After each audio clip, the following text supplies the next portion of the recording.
Now we'll have Stephanie join us, and she'll talk about email.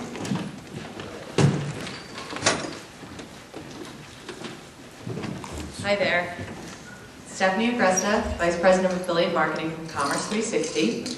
Yes, we were formerly the Pre-Commerce Group, but this brand reflects what we do. We are an agency, and we specifically manage link share programs for merchants. Today I'm going to speak about email. Unlike Larry, everybody does know what email is. And just an overview, this is really a conversation to spur you to think about how you can work more integrated with merchants and build a trusted relationship. I mean, email is one topic that when we bring up, there are a lot of legal issues that come up, and merchants get very nervous in working with affiliates on email. So we really recommend that you communicate heavily with merchants that you're going to do email on behalf of, and speak them, very clearly about suppression lists, and I'm going to go through that. And today, really just a primer and some touch points for you. Like Larry, I have some leave behinds and links in here so you can follow up and be hereafter, so you can speak to me about that as well. And I have to state this little disclaimer: I'm not a lawyer, so this is really just meant, again, to be the tip of the iceberg on email. So first off, from an affiliate perspective, and what affiliates are really good at is knowing their demographic. And that's really the value that you provide to merchants. There's some great advice here in the different resource sections of the email providers, the ESPs. And one of them I liked the best was the no floating sign-up boxes. How many sites we all go to where it says sign up for the email, it doesn't explain what the content is and what you're signing up for, your frequency. So just some best practices on how you can build organically a list that has value for merchants that you're going to be promoting. Segmentation is also a very hot topic. This allows you to do more A/B testing in terms of different subject lines. If you know more about your base and segment them based on subcategories, you'll be able to test content and conversion rates based on that. Deliverability is also an incredibly important topic, especially given canned spam. One recommendation here is to make sure you have accounts from all the ISPs so you can test to make sure your email is coming through and your subject lines and content are visible in the way that you intended them to be. And of course, with regard to opt-ins, making sure you're very clear about choices consumers are making about how they want to receive email. And one of the defaults of the industry now is no checked boxes. So no pre-checked boxes, really instead have the consumer check and choose to opt in. Some other recommendations here, which I thought, obviously with bounce backs and bad emails, as with data feeds, those come in daily and really need to be updated as such. And then a great recommendation was the re-opt-in for your inactive base, which gives them the opportunity to decide if they want to continue to be on the list. And I also liked the idea of an opt-down, which says, I don't want to receive this email, but I still want to stay in your database for other reasons. Some content best practices. Obviously, it's pretty clear given open rates and conversion with email. You have a very short time, 3 seconds to catch a consumer's attention. So subject lines, definitely to keep them short and relevant. The standard is 45 characters, and of course you want to have a call to action in your message.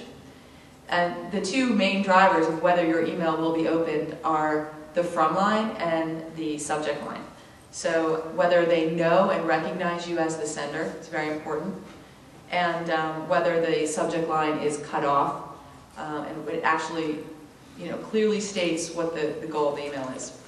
There's a lot of online calculators, copy advice, and design advice out there, and I give you the resource centers at the end of the PowerPoint. All of the ESPs have excellent FAQs and downloadable white papers on best practices with regard to design and subject lines. Managing your unsubscribe list. This really was driven by the passage of the Can-Spam Act. Obviously, it's gotten a lot of attention in the industry because merchants are now more responsible and have a much higher legal consequence to results of email campaigns. And specifically in working with affiliates, the merchants, and part of the reason why merchants get a little more nervous is because depending on how the affiliate presents the offer, they actually can be more responsible for the results of the email campaign than the affiliate. Unsub Central is a great resource, and talk a little bit more about them in a little bit, and providing suppression lists. So it's a centralized place where merchants and affiliates can share suppression lists and manage opt-out data. And one key aspect of Unsub Central as a third-party solution is that it's secure. So if you're, as a merchant, let's say you've established an affiliate relationship where you want to work very closely on email, you can't just email the opt-out lists over to the affiliate. It definitely is a security risk. So Unsub Central is a great solution for that by basically being a database and cross-referencing lists between merchants and affiliates. And that's actually what was the driving force behind their creation. ESPs, they are basically come in a few different levels like any other technology product. The entry-level product, the do-it-yourself, if you will, Constant Contact and Topica are two great selections there. Constant Contact's actually the largest in the space. They have over 65,000 customers. These are generally lower cost. They average 15 to 20. I think they have something as low as $15 a month, but around $20 a month. There's no contract. Those are month-to-month relationships. And the volume of names that you can manage with a product like that generally goes up to about 1 million names. Their target is really small businesses in America, small office, home office type folks. And to get 1 million names as a small business would be a pretty significant number. They do have less functionality and integration with databases you may be managing, but they, depending on your needs, usually it suffices, and large selection of templates that are just, wikis that you can kind of get your email product together quickly. The mid-tier players are higher cost players, obviously, averaging around a few $100s a month up to about $1,000 a month. They may require a contract. Usually, once you've kind of crossed over that 1 million name mark, they have more functionality, can manage larger list size, and have much more established customer support references and also professional services available. And again, the integration into the database. Email Labs, Exact Target, and Subscriber Mail are all great examples there. And again, all of these guys are referenced within the PowerPoint, which I believe is accessible, right? Some industry leaders. Chris Baggett has an excellent blog. He won I believe the Email Marketing Blog of the Year, I believe for Marketing Sherpa, but that's on there. It's great stuff, and just in terms of getting up to speed on what the hot topics of the industry are. Marketing Sherpa, they have an excellent downloadable free benchmarking guide for email. That's also on the takeaway, which I'll have available up here afterwards. And they also have a great section of their site called Free Stuff. So a lot of their content is available, for you. Some of their products are, paid research, but there's some great stuff in the Free Stuff section. ClickZ has 4 email blogs. Lauren McDonald is a great reference. He runs the deliverability blog. So that's really been kind of a key issue in the industry, especially in the last year or two. And Dr. Ralph Wilson. Again, here are Email Labs, Constant Contact, and Exact Target. Great places to get FAQs on best practices for content and deliverability. And I wanted to include some examples of affiliates that we work with and different creative they've used, both for multiple merchant emails and solo dedicated emails. So this is an example from Spree. This was a holiday mailer that they did, and 4 merchants on the left, as you can see. But the key aspect of this is that the brand of the affiliate is premier. And this is actually a gray area of the law. I mean, when there's an affiliate that their brand is very clear in the email, then there really has been no case study as to who's responsible in a situation like that if there is a problem. But I think it's very clear here that they have the relationship with the customer. This is one of our clients, actually, Avenue. They did a deal with MyPoints. And here you can see that the brand, the merchant brand is front and center. MyPoints actually is just referenced in the offer, which their customers get the points for obviously shopping with their merchants.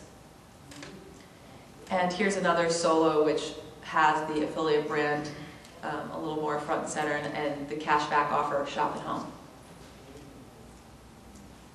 And another one of those from Shop at Home. Sorry, Shutterfly. And I like this graphic. This is from Email Lab. I could have called you. You could have given me one of your emails. This really touches on all the key components that you need to think about when using email, from building and obviously planning and strategizing, building and managing your list, creative, segmentation, privacy and compliance issues, ISP relations and deliverability, and measuring. And that's obviously the key in every aspect of our industry, but especially in email, just testing and measuring and continue to optimize your subject lines, your open rates, and conversion.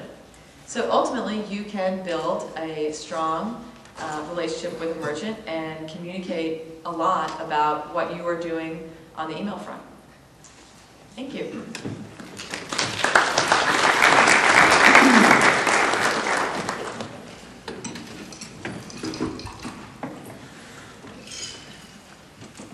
Next we have Patrick Gavin, and he'll be talking about links.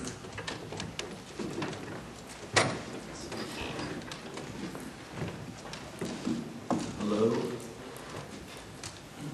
All right, I'm going to be changing tracks here a little bit, and talking about a little bit more of an advanced link building technique that has gained in popularity quite a bit over these last few years. So basically, when I talk about link buying, what we're talking about is actually purchasing links that are static HTML links.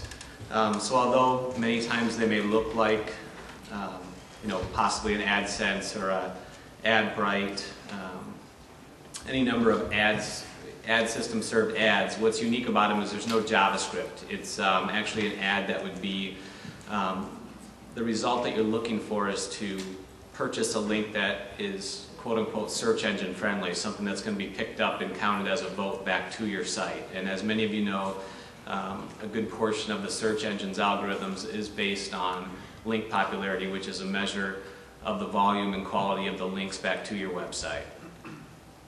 So this is basically a strategy that, when done correctly, can increase both traffic in two different ways. One, with the direct clicks on the ads themselves, and two, helping to get you higher search engine rankings for your top keywords. The example here I show is just kind of shows you how the link possibly would look. And the thing about when you're out buying links is it could look, many different styles and formats. But the key thing to look at here is the actual code of the link. So if you were to do a view source on this page, you'd see that link is actually set up as just a static link that would be, hopefully found by the search engines as counted as a link back to your site. The benefits of this type of advertising, you talk about the direct traffic, obviously any clicks that are going to go from that link to your site. The link popularity was touched on. There's a chance to do some branding on some sites. Basically, obviously some people, if you have enough room with your link ad, you can have your company name. Sometimes you can do a banner along with a text link below it. The example I show down there is from Search Engine Watch, and just happens in their marketplace, they allow a small banner and then a static text link below it. So that's an example of some ways you could possibly tie in some branding along with the other benefits of this type of advertising. Spidering, basically, every new link to your site is another way for the search engine spiders to index your content.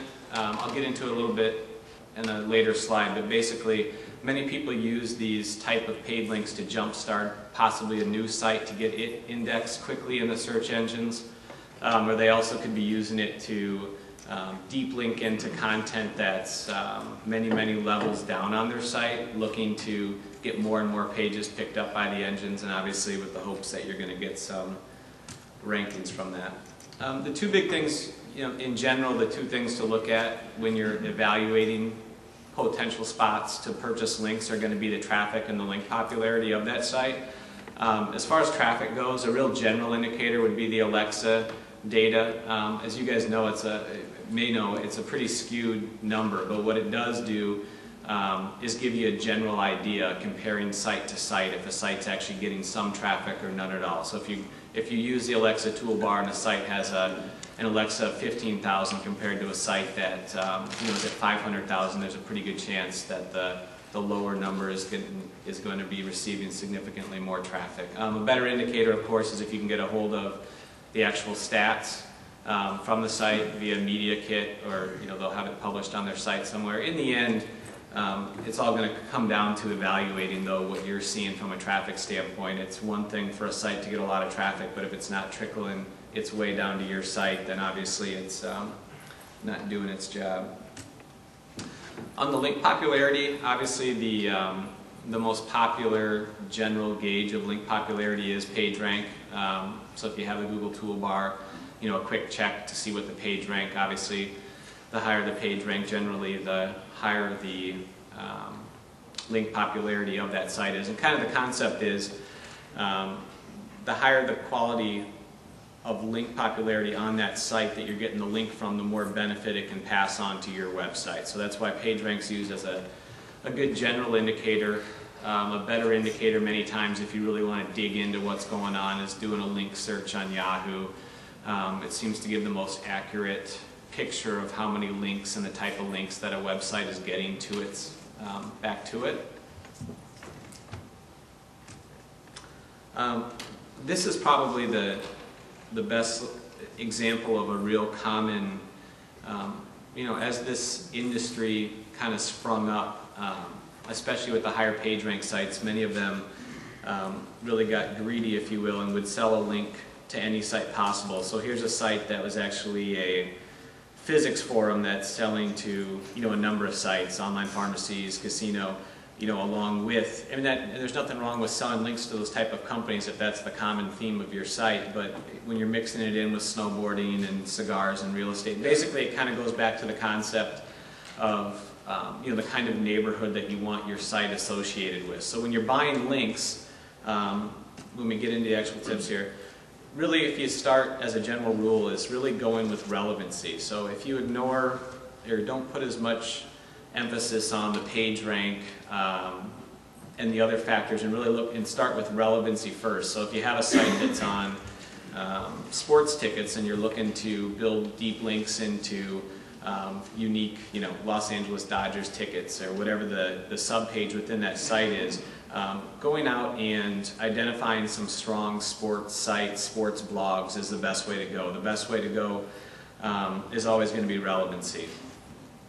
Starting slow, basically each site's unique. It's tough to determine what the effect of one additional link into a page of your site's going to be. But if you start with a few links and gauge the results, and then make a determination if you're actually seeing some traction in terms of traffic and rankings, then you can build onto it. But what you don't want to do is just start with a very large budget and build links really quickly, because sometimes that can have a detrimental effect and raise some flags with the search engines.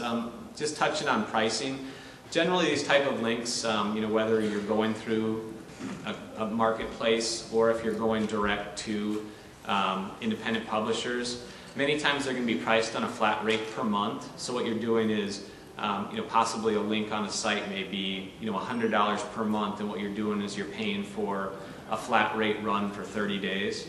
That's a real typical way that they're set up. The third tip, deep linking. With many sites, especially large e-commerce sites, where we've seen a lot of success for clients is if you have a site that's, let's say, has 10,000 different products in it, Generally the links, the natural links out on the web that are going to come into your site are typically going to come directly into your home page.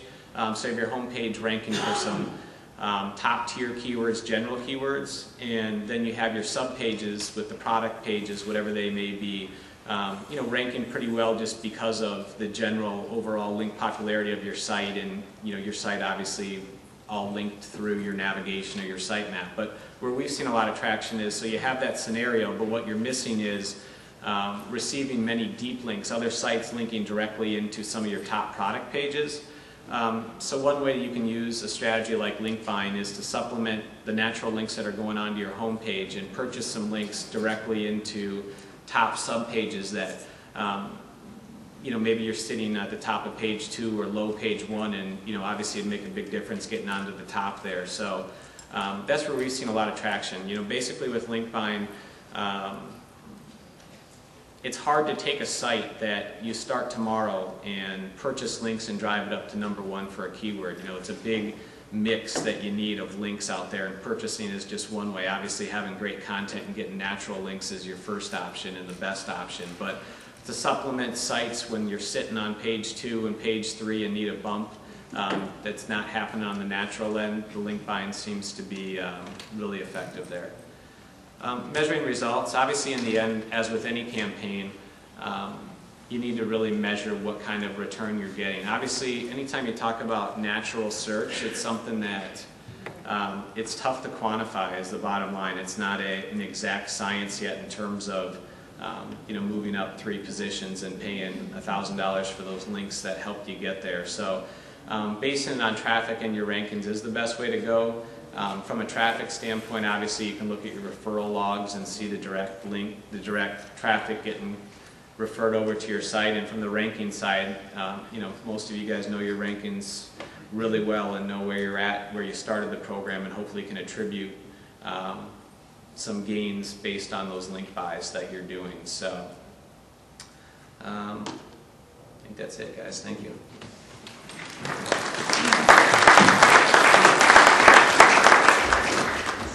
Thank you very much. Good afternoon. I wanted to start with just a quick audience survey because this is a little bit more of an advanced topic. And I'll start with a question, which is, how many of you read blogs every day as part of your online content? Okay, and how many write your own blog? And how many subscribe to RSS feeds? Okay, good. All right, so what I'm going to do is cover about 3 years of history with RSS in about 3 minutes. And then we'll go into what the future holds for RSS and how it's going to affect the affiliate industry.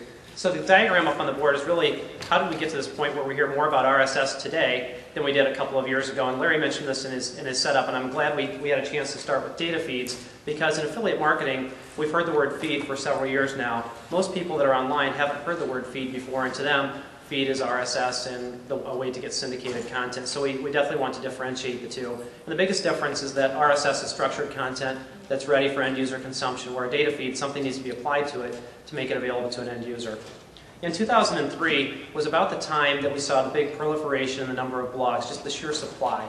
And companies like Google with the Blogger product that they bought a couple of years ago, and 6apart with TypePad and WordPress, which is an open source blog creation tool, made it very easy for people like all of us in the room to create a pretty good looking blog right out of the box. And it was, maybe you pay a couple of extra bucks per month for a template and some extra fonts and some hosting, but you could create a fairly good looking blog out of the box. And what happened was we had this big gigantic increase in the number of blogs that were available.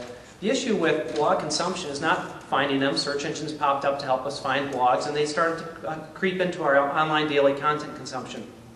First it was 5%, then it was 11%, then it was 12%, and every day now you see an increase in the number of blogs that people check. Sometimes they know it, sometimes they don't, because it's really just a website differentiated by its format. And what happened was, if all of us in the room, and I'll just use our panelists for examples, let's say Larry writes one that's all about online marketing, and you're all about digital photography. And if I look at a large number of blogs every day, the problem is they're not updated with the same frequency we expect out of our top 200, top 300 media sites that we check every day online. And feeds kind of arose to the occasion to take care of this issue for blog readers. And it goes kind of like this. Feeds, RSS as a distribution standard for content had been around for several years. Netscape used it in the late 90s to populate the Netscape portal when they were starting to suck in content from all the big media publishers. and it allowed them to take a column that was from the Wall Street Journal and financial information from Forbes and Fortune and get it onto the Netscape portal without a huge production cost. And then it kind of laid dormant for several years. It was used behind the scenes in the publishing industry to get content going back and forth between syndication partners. But the blog creation guys saw this as an opportunity and a standard that was well suited for packaging content in blog format. So as I write my next post to my blog, it's the next chronological entry, everything gets moved down one. So if I find a blog that I like, the blog creation guys said, people won't want to have to make feeds themselves. They won't understand the technical specifications. We'll do it for them. And all of a sudden you had a feed available on every single blog.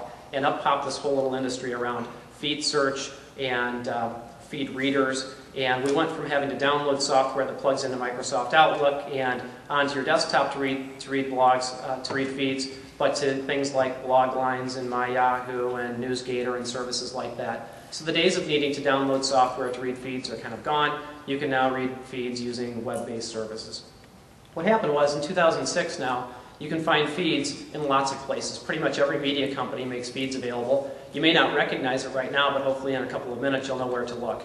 And now we see a whole set of web services that are covered by feeds. You can get Google search results via feed, you can get eBay auction results via feed, you can get watch lists and things that you want updated. It's a great mechanism for content that you want to keep your eye on, to have it subscribed. You can subscribe to it and have it delivered to your desktop. So the big difference is instead of having to go out to the site and get the content comes to you.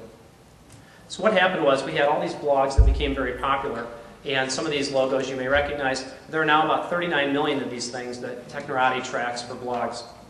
What happened was all the media companies took note of this and said, wow, if people are really going to subscribe to content and content comes to their desktop, maybe we should be in this business as well. And if this is the next way to distribute content, let's not wait around and see what happens. Let's get proactively involved. And what happened is it rippled through magazines, newsprint, online content distributors like a CNET, and now even into broadcast. And almost every major media company now makes RSS content available to subscribers, which is a scary proposition if you're in the paid media business. The economics of the media business won't change because of RSS. It will be a paid-for media via advertising. So some recognizable logos. But this kind of Web 2.0 stuff isn't just for media companies. It's now moved well beyond media, and we could find a company in almost every industry, whether it's travel and hospitality, retail, services, manufacturing, wholesale. You could find companies that make customer-bound communications available via an RSS feed, and I gave some examples up here. The most interesting for the group in the audience is what's happening on the right, where you have e-commerce companies, and I'll say that's retail and travel and lots of others where people have been running affiliate programs for a long time, are now making feeds available to end consumers. What will happen is, really there are a couple of scenarios. I could probably think of 10 scenarios, but I wanted to just focus on 2 for today. One is a new way for merchants and affiliates to communicate via structured content. And what this will create is, instead of having to go and get kind of static-y kind of content that's updated once in a while by a merchant that flows through to an affiliate and generates ad content that's meant to drive clicks and offers and subscriptions and leads, you'll have a very dynamic threading between the merchant and the affiliate. The second scenario is, as companies that distribute feeds get more comfortable with the lifetime value of a subscriber, just like we're all interested these days in gaining a new email address for our email registration list, subscribers will be the same way, where they're looked at as very valuable. Every subscriber to one company may be worth 12 cents, to another may be worth $48 for lifetime value. And as we start to measure that, then people will get paid to drive subscribers to a company. So here's what it looks like, and I just used Best Buy as an example. They're not really doing this, but if you looked at the Best Buy site or the Target site where there are feeds available, you could subscribe to a feed, and if you cracked it open, you clicked on the orange button, probably the biggest thing about the RSS user experience today is a lot of times you're faced with the raw XML. And people go, I think I broke my browser, and they back out of it. And that will change with the coming of, with companies like FeedBurner and some others that are making it easier to subscribe to feeds.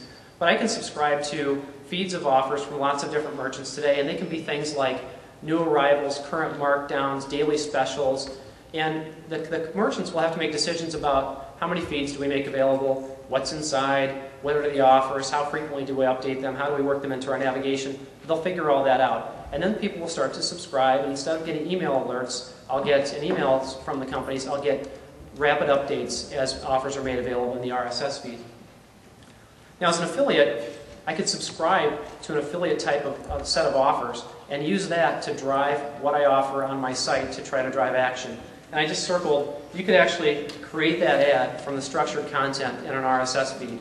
And I think Larry mentioned Chitika and some others that are kind of starting to do this already, where they're taking feeds and making product pictures, logos of the retailer or the merchant, and product information in a structured way that they can render as HTML and turn it into an ad. So the nice thing might be, in this example, I might be subscribed as the affiliate to a feed that's all about digital cameras. And every time that Best Buy has a new digital camera or a new offer that they put into that kind of affiliate link, then it's updated automatically, and this ad would change out to a different camera, a different offer, a price markdown, and you have the opportunity for a very dynamic architecture between merchants and affiliates.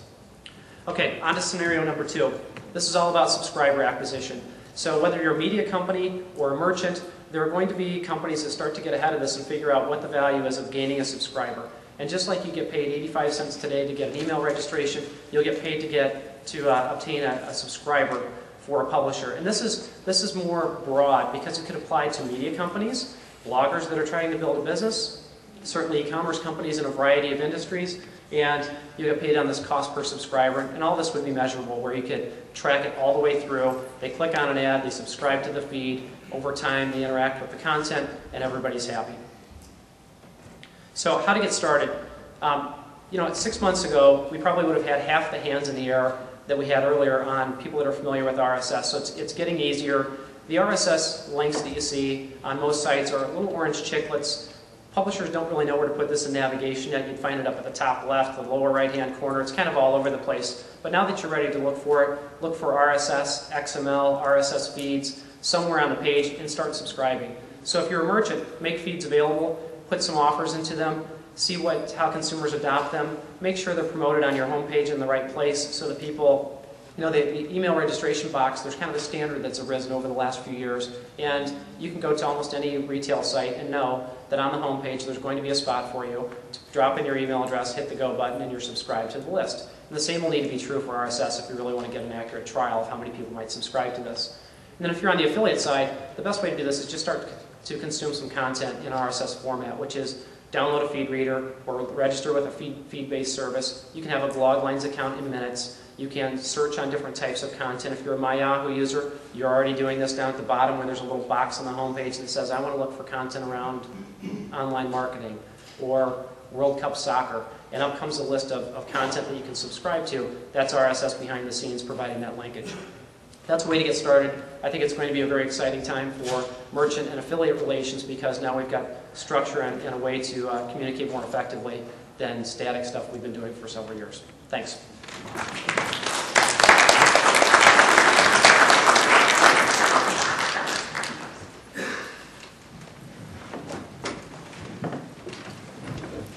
Next, we'll have Shoots Humphreys, who will talk about how to get the greatest commission from your merchants. I am Shoots Humphreys with Link Connector. Candice practiced my name at least 10 times. Still failed. Still messed it up a little bit. That's okay. As opposed to most of what you've heard today, I've been asked to go a lot more basic, talking about how to get the best commissions from your merchants. Overview of what I'm going to talk about, the relationship between the affiliate and the merchant being the most important part. Good affiliate marketing relationship benefits both parties. It should be based in cooperation, not competition. A relationship that greatly benefits one or the other is not sustainable. It won't last. Affiliates succeed only when their merchants do well over the long run, and merchants only keep affiliates when they reward good performance. And constant communication between the merchant and affiliate is a good way to get that relationship going. So you want to start as an affiliate finding a good merchant. You want a merchant that's going to be willing to communicate with his affiliates, willing to discuss new ideas, take the input from affiliates, obviously willing to reward superior performance if you're trying to get better communications than the standard quo out there. And you want one, obviously, with good product reputation, strong website for closing those leads. Once you find that merchant, you want to start the relationship. You can find the merchant in a network. They might have their own in-house program. Usually this information is available on a merchant's website. Once you find your merchant, you want to build a complementary site or add to your site and make it complementary to the merchant's products or services. You want your website to add value to the merchant's products or services. What you're trying essentially to do is to pre-qualify that lead as it goes into the merchant site. You want to build a website with SEO in mind. If you're not familiar with search engine optimization or don't know a lot about it, I highly recommend you bone up on it quickly. Search Engine Strategy Conference is a great way to get started if you haven't done that already. And like I said, you really want to deliver a qualified lead to the merchant. You want to add the value, get your user towards that buy decision before they even leave your site. One of the important things that we found is the merchant's offer is not always indicative of what the merchant is trying to accomplish out of their affiliate marketing program. So you want to make sure you learn what the merchant's goals are. What are they trying to accomplish out of their affiliate marketing program? Are they trying to maximize sale, brand awareness, customer acquisition? Once you know that, then you can align what you're trying to do in the pre-qualification process and help them obtain their goals. That is going to let you stand out as an affiliate regardless of what they say they're trying to accomplish. You're now working towards being noticed in their eyes and helping them do what they're trying to accomplish. Obviously, the need for you to qualify the users decreases depending on what those goals are. So if they're just trying to get brand awareness, the need for qualifying those users isn't as great as if they're trying to maximize sales or something like that. It was mentioned about the demographics of the user earlier. You have to know your user. You need to know who they are, what they want, what they're looking for, what the questions they're asking, and those kinds of things. And here's some things you can use, some common things, surveys, newsletters, and stuff like that to solicit input from your ideas, from your users. Keyword concentration from your sites box. But by learning what your users want, you can work with your merchants and direct them towards, you can work with your merchant to give them ideas of new products and such, and you can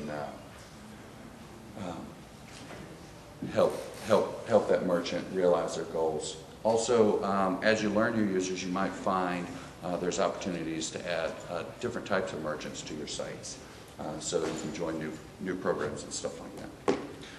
One of the things we found is often by learning the users on your site, you'll find that there are needs for products or services that don't even exist.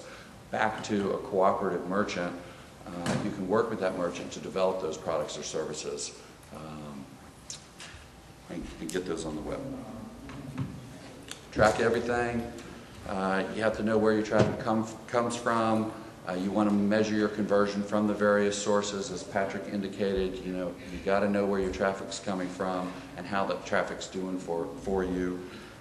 You want to know your site with those logs, how people are navigating your site. You want to know which pages convert better. Once you start understanding your data and that you can start to optimize it, you want to test different versions of your page, which ones are converting better for which merchants and those kinds of things. Test various merchant offers. And then as you establish a program and start to realize the potential with the various merchants, you want to protect your program. So fraud is a big part of that. You can learn a lot about fraud at the Affiliate Summit. So you want to understand fraud and how to protect yourself from it. You want to stay on top of search engine optimization and marketing. You have to understand the various trends. It changes constantly. What's going on? You want to protect those sources of traffic that you've worked so hard to acquire. And then you want to continuously work with your strong merchants. Talk to them. Find out what the needs are, where they're going, what they're going to do, how you can be a part of it. That kind of stuff. And then watch your data and continue to learn from it. So I think that's it.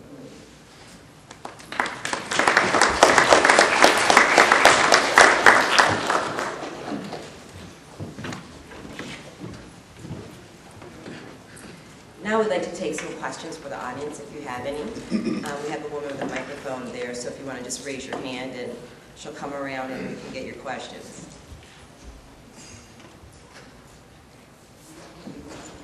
Okay.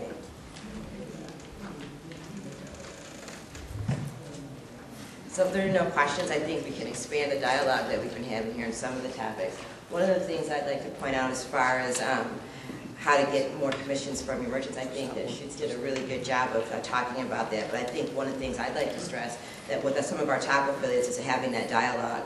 And one of the things Snapfish we like to do is make sure that we are available in contact with our affiliates and people who talk to us and understand our needs, and also ask if there's anything more that we can do for them. We're willing to accommodate them as long as they're sending us good customers and traffic and whatnot.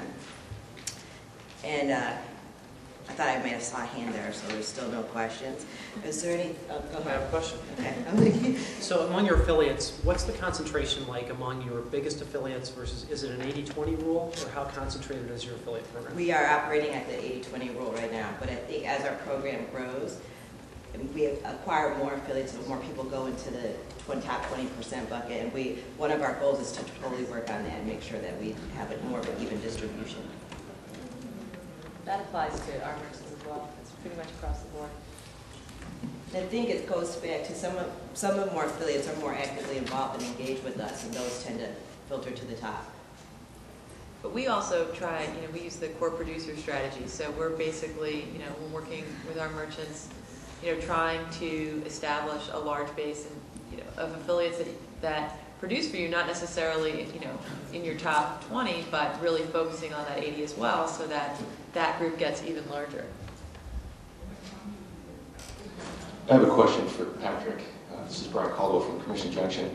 Patrick, I know that as the Google rules change, your business has probably needed to evolve a bit. Can you just maybe touch on how the link buying business has evolved over the last year, 2 years? Yeah, definitely.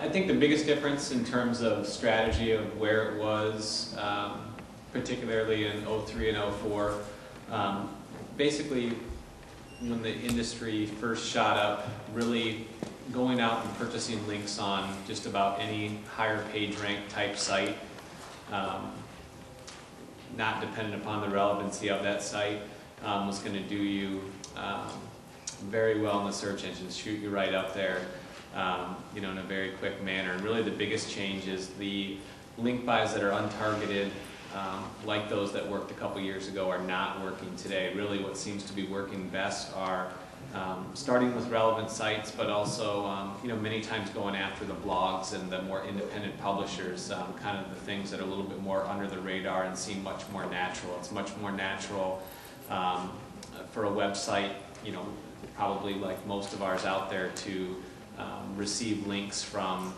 on-topic sites that are a little bit more, if we're talking page rank, in the mid-page rank, than it is to go out there and receive a link from Washington Times, whoever it is. It's just much more natural to get links that are on topic and a little bit more under the radar, if you will. So that's the biggest thing, is just starting with relevance versus going after page rank, and that's where we've been working hard to take the business anyways.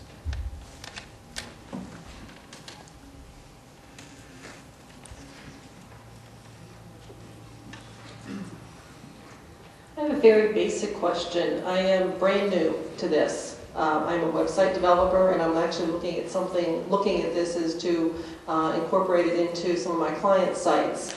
Most of them are within a specific niche in an industry. We get good page rankings because we are in a niche. My question is what type of sites are actually successful at doing this? Are they sites that are strictly, websites that are strictly around a specific topic, and then the affiliate links are associated with that, or are they sites that are just built around specific products? I'm not quite sure I understand the relevance of which ones do better. Is it, linking to one particular thing, or are you pulling in merchants from different locations? Sure. The answer is that any site can be a good affiliate site if you apply the principles that we're talking about. It sort of depends on what your objective is. I mean, I think that the ultimate affiliate site is one that provides really unique content that's not available elsewhere. So you're not just syndicating somebody else's stuff and putting links around it. Sites where you get a lot of user-generated content, like reviews of products and things like that, are also very valuable, and it allows you to really do that pre-qualification of customers.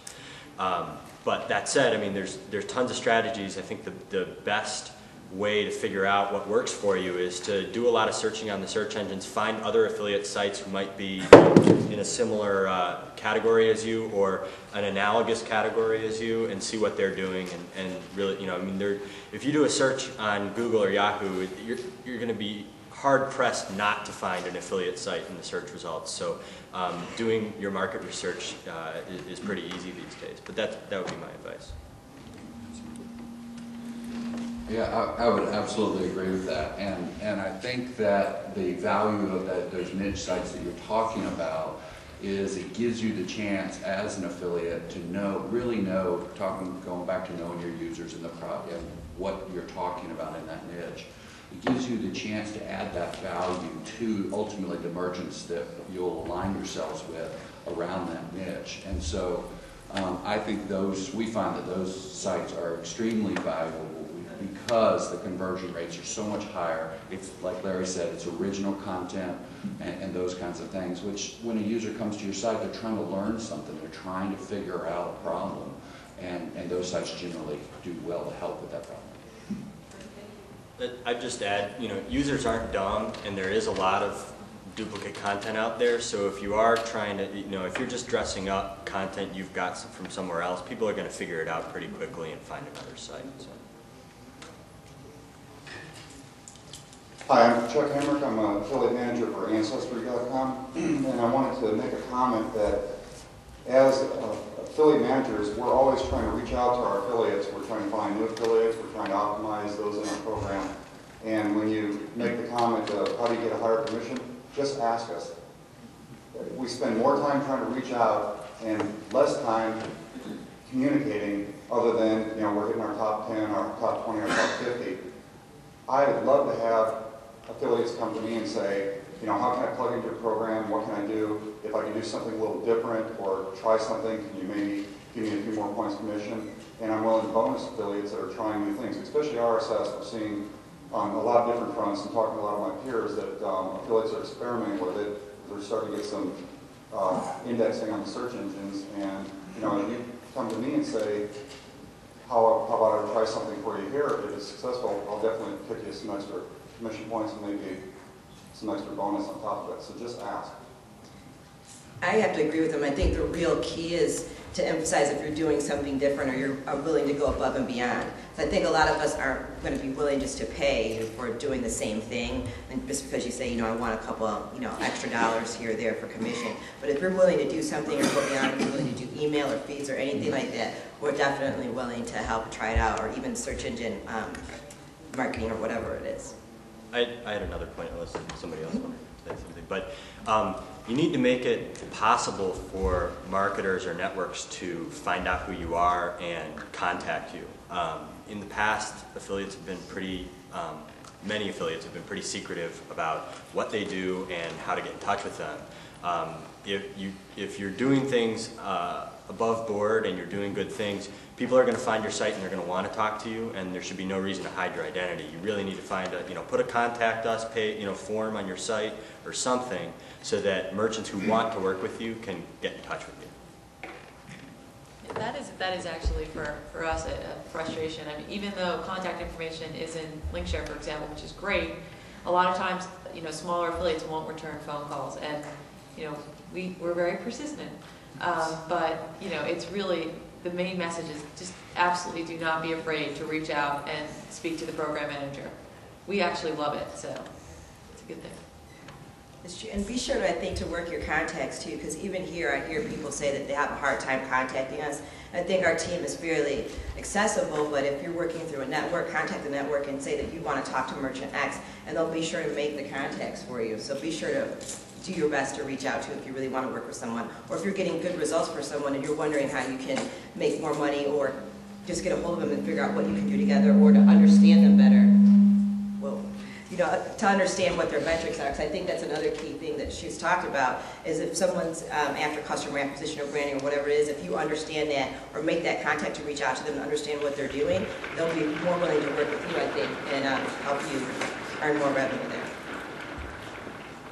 Does anyone have any other comments? Any more questions? She'll come around with the microphone. I actually don't need a microphone. Okay, great. I'm really loud. I have a question. I'm also relatively new.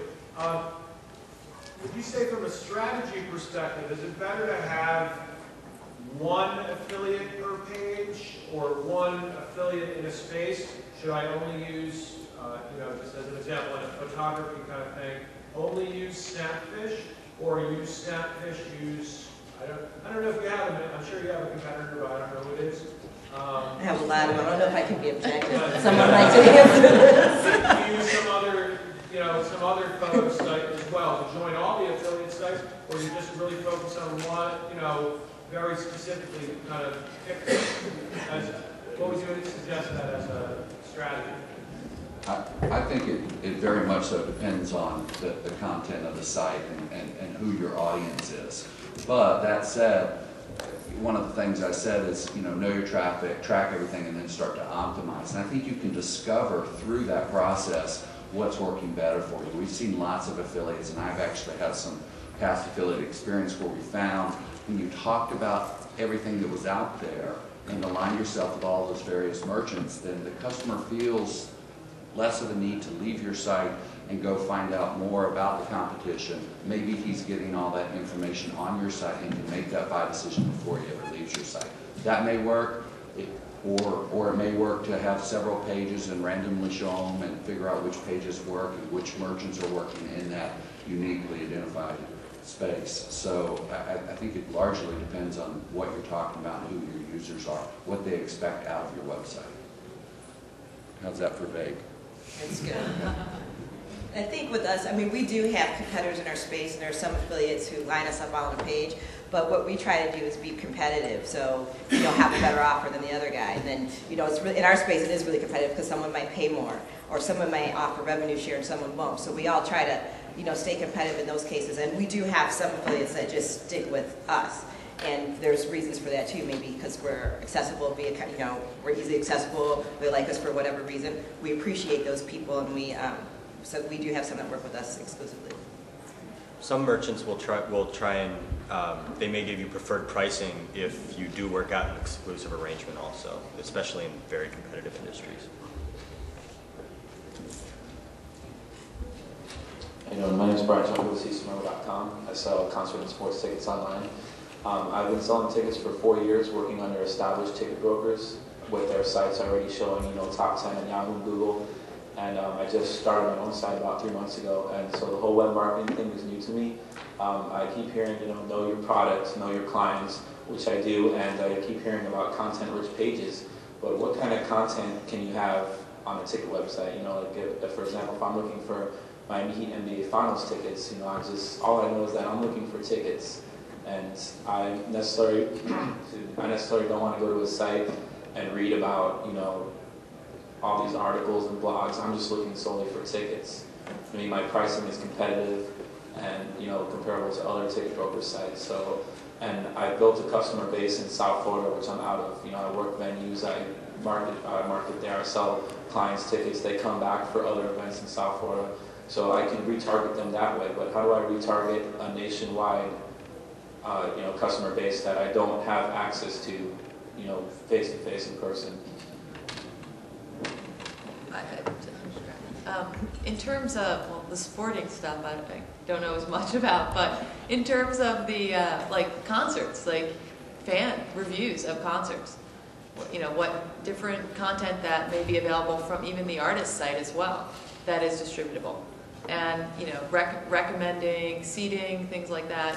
That definitely adds value as an affiliate. That's what that's what your goal should be, is to add value to your end merchant. Yeah, I just say, maybe shortcuts or back avenues to get to venues, those types of things that would be, not necessarily information that somebody from out of town would know. Restaurants near the area to go after, places to go after the game. You might even be able to work out marketing arrangements with those restaurants and bars and things like that. How do I retarget people that I don't have, that are out of the South Florida area, that I don't necessarily see at venues all the time, that I've never seen before? That come and buy tickets for something, and then they leave, and then they need tickets for something else, and then they go to another site. Yeah, you want to try and collect an email address or some, or create an RSS feed that they can subscribe to. It's a great way to keep contact with your customer. The other thing is that all of the search engines now allow you to buy search ads geographically. So you can say, I want to buy ads that say, buy Denver Nuggets basketball tickets, and you can sell those ads to browsers only in Denver. So take a look at the search engines and their geographic targeting capabilities. Thank you. Okay, we'll take one more question over here, and then we'll wrap it up. Eric Target from BBC Network. Quick question. What % of people currently have RSS readers? Yeah, the surveys would suggest that about 10 to 20% of the online population use RSS every day. And of that, about half of them use it knowingly, meaning they proactively click on an RSS button, they know how to use a reader. The other half are using a service that uses RSS behind the scenes, a My MSN, a My Yahoo, a My AOL type of experience. So it's to give you some numbers behind RSS, a year ago, we distributed about 50,000 feeds. That number is now 300,000. And we reached about 5 million feed subscribers. And that number is now 18 million a day of RSS feeds that we distribute. About 25% of those are podcast feeds that are audio content, links to the audio content, but the rest is text. It's mostly media companies, but a growing portion of this is merchants, e-commerce. Every day we're amazed at different companies that are making RSS available to subscribers. Quick follow-up question on Brent. What is the cost structure of sending RSS versus sending email? Yeah, that's one of the advantages of RSS is that you don't need an email service provider necessarily between you and the end user to provide deliverability and ISP registration and things like that. The RSS specification is actually a fairly easy technical spec when you look at it. So if you cracked open an RSS feed, most of us in the room can figure out the tagging system that's used. Oh, that's a title, that's a description, this is where this goes, and that's why it shows up this way in my feed reader. So if most companies could go to their technology team and say, I need a feed tomorrow. And a lot of the companies could figure out how to create a feed. Now, if the feed is sourced from a blog, then it's automatic. You use the blog editing tool and you create your blog post, and that goes into the feed automatically. But a lot of companies won't have a blog as the front end for their feed content. They'll just be taking extracts from a database or content that they're writing in a story that their content management system posts on the site every day, and that will get wrapped up into a feed. It's not that challenging of a process, and I think that's why more and more companies are making feeds available, so the cost of entry is very low. Okay, our last question. Hi, just as a new affiliate getting started, one question is, what is most appealing to affiliate managers, to networks, etc., when you're just getting started, your traffic is very low? Is it content? Is it security of data? Is it potential for growth? How do I get the attention of both networks and the managers directly themselves to say, look, I know I've got a pitiful volume at this point, but I have potential, and try and convince them of my potential? What's my most compelling argument? Sure. You fit, in the sense that you have built a niche that is a really excellent fit for the merchant, and that they see that, this is something that can grow, and also your enthusiasm for it. I mean, contacting them and reaching out and, being very clear, get yourself on the radar. I'm here, I'm growing. Let them know your growth and your stats month over month. We absolutely look for trends in increases in clicks, increases in sales, and even smaller sites that are starting with less volume. We look at the trends of growth month over month, and that's really important. Share that information with them. And I think if you're just signing up, like you applied for a merchant through a network, for example, and that affiliate manager is just cruising through, 100 applications a day. And one of the things I think we look for is to make sure the site looks good, and it's something that we want to work with that complements our brand. And then also, I agree with Stephanie, you can contact the person and say, here I'm new. And it's particularly like with us, our target demographic, we call her Emily. It's an internet-enabled mom. So if I notice a site might be really small, they're not getting a lot of traffic or anything, but it's very targeted to an Emily type of audience, we'd accept them and kind of see how they do. But if you were like Hot Rod Cars or something like that, we'd most likely reject that and not move forward with them. I was just going to add one thing. I would suggest not going out and applying to every single program who will let you in. Some of the analysis I've done on affiliates to try and figure out, how can we reactivate people. If we have an affiliate who joins a program and they don't drive a sale within a certain period of time, 30, 60 days, chances are they're never going to drive a sale. So I would say start small, find merchants who are a really good fit for you, and work really hard on them. And then build out and expand your base, because you're going to find it a lot more useful to really, get a relationship with that merchant and to, focus your consumers on the merchants who are on your site, rather than just throwing up a bunch of banners and hoping that it works. I would just also add that within LinkShare, you can put a description, so be clear in your description, so that when we're looking through the approval queues, which we do every day, and we absolutely see affiliates, you can tell if somebody's applied to every single program, because when we manage a volume of merchants, so we see the ones that, they're in every single queue, even though they're completely different verticals. So be very clear in your description of your site, of what you want to do, what you're using as a strategy to establish your own customer base as well. All right, thank you everyone for joining us. Have a good rest of the day.